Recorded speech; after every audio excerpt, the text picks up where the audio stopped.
Hey everyone, Chris G from Computer Stuff. Today we're going to be talking about the Shark HydroVac vac mops. Now, I am not the biggest fan of the vac mop category. There's a few reasons as to why, but namely we did a full review on both the Tineco S3 and the new S5 as well, and there's just some things about the vac mop systems that I'm generally not a fan of. They tend to be a little bit more like trouble than they're worth. But that said, Shark just released their new HydroVac and HydroVac Pro. And what we're gonna do is talk about those two options to see if they're either A, better than the Tineco, but then B, also a worthy thing for you to buy yourself. Now at first glance, the HydroVac and the HydroVac Pro look pretty similar, and that's because they are. Really about the only difference is that the HydroVac Pro is cordless. It also is a little bit lighter. It weighs somewhere around 8.5 pounds versus the HydroVac's 10.3 pounds.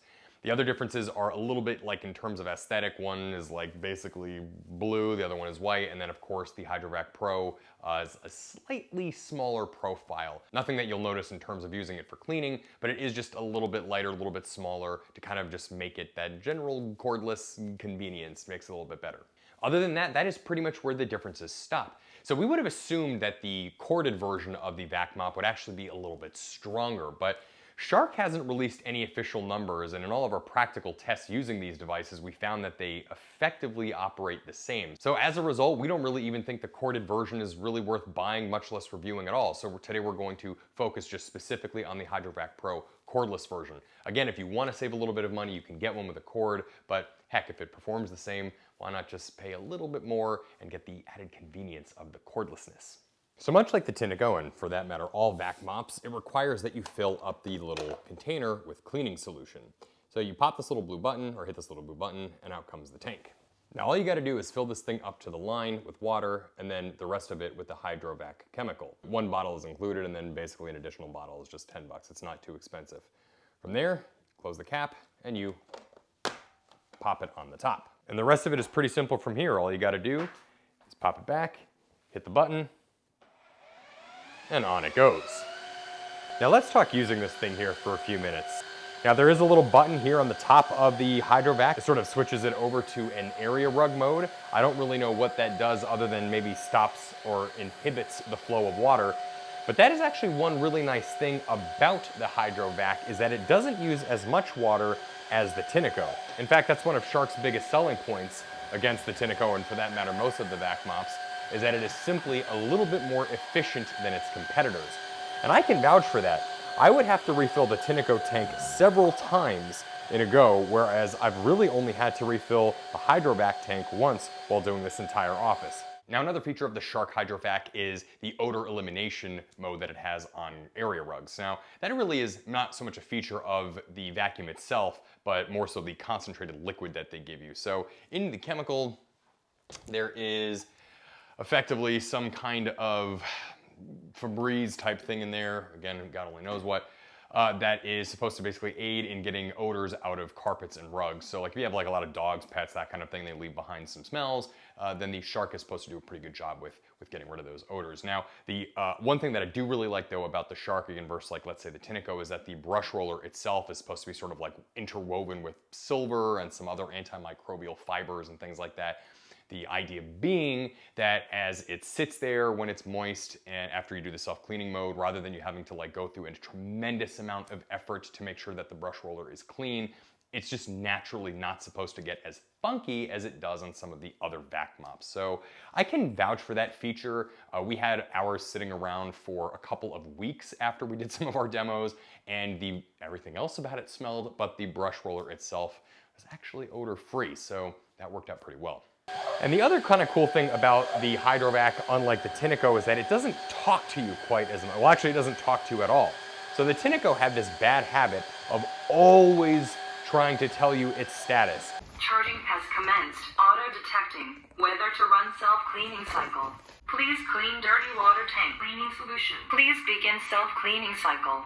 And that got old really quick. And yes, I know you can turn that feature off, but nevertheless, it's nice not having a vac mop bark at you every 3 minutes. Now, one other aspect of the Shark that we found curious was that as of recording this video, Shark does not advertise the battery life on the unit itself. Now that said, what we can tell you is that our studio is between about 950 and 1,000 square feet. And that said, we were able to do the entire studio on one battery. We did have to fill up the water tank, I think, once during our filming, but that said, it is very efficient both on battery and on water. So as far as is it better on battery than the Tineco, not quite sure. Now, especially when you're gonna be comparing it to, like, let's say the new S5 or the S7, obviously battery life is really not gonna be a big deal. Most people are gonna be able to get their entire houses completed with both the Shark or the Tineco. Nevertheless, it was something worth mentioning. Now, one thing I really like about the Shark is that the interface is no frills. On the Tineco S5 regular, you have a kind of fancy LCD screen that gives you the amount of dirt that it's picking up, as well as a couple of other things on there.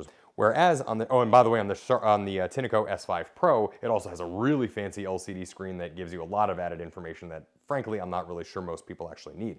But on the Shark, the only thing that you see on the LCD screen when it operates is either the battery life. When you hit the area rug mode, it has the little car area rug thing as well, and then also lets you know when the water tank is either empty or the dirty water tank is full. So yeah, as far as simplicity is concerned, I also think that it beats the Tineco in that regard as well.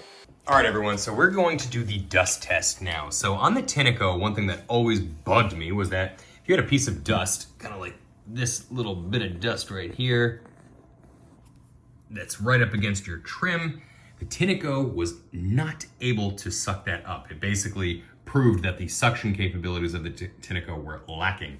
So we're gonna see if the HydroVac is the same.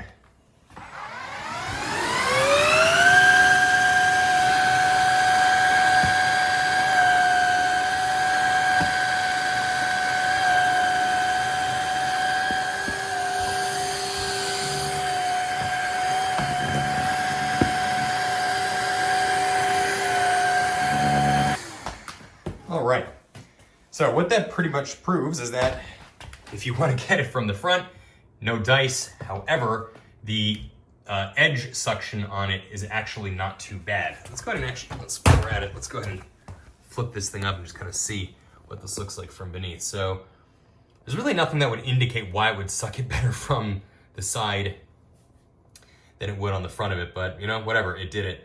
All right, so the million-dollar question, do I recommend the Shark HydroVac, and is it better than the Tineco?